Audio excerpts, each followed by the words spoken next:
ৰাতিপুৱা গা পা হা অকে তো কাইলৈ হনুমান জয়ন্তী উপলক্ষে ফাৰ্ষ্ট ৰাতিপুৱা গা পা ধুই চবেই ওম হাম হনুমতি নামা এই মন্ত্ৰটো জপ কৰিব পাৰে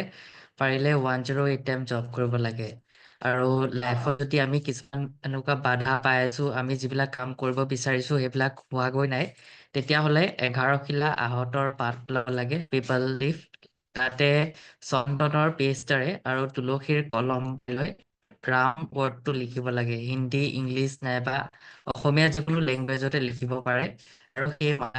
সেইটা পাতকেইটা বনাই হনুমানজীক অৰ্পণ কৰিব লাগে আৰু যেতিয়া লিখি থকা যায় তেতিয়া নিজৰ যিটো ক্ষেত্ৰতে বাধা পাই আছো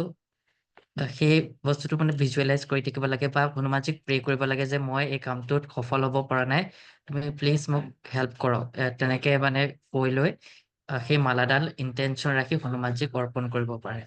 আৰু সৰু ল'ৰা ছোৱালীবিলাকক মতিচুৰৰ লাড্ডু খুৱাব পাৰে ভোগ হিচাপে কিন্তু সেই যিটো লাড্ডু খুৱাই সেই লাড্ডুটো নিজে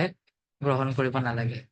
আৰু পাৰিলেতো শিৱালয় নাইবা যিকোনো মন্দিৰত গুড় আৰু চানাৰ ভোগ অৰ্পণ কৰিব লাগে এইকেইটা ৰেমেডি খুব বেছি ভাল হয় কাইলৈ দিনটোত কৰিবৰ কাৰণে কিবা টাইমিং আছে টাইমিং তেনেকুৱা কিবা টাইমিং নাই কিন্তু যিটো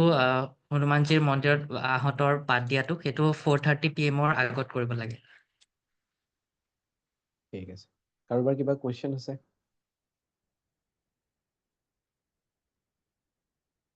হেণ্ড ৰেজ কৰি দিব পাৰে মই আনমিউট কৰিব দিম বুজিটো পাইছে চবে ৰেমেডিটো চ' কালি এই ৰেমেডিটো আপোনালোকে কৰিব পাৰে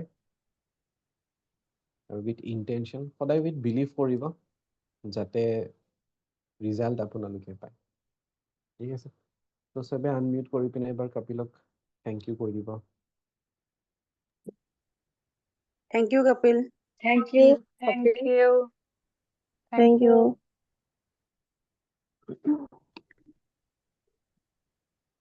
ঠিক আছে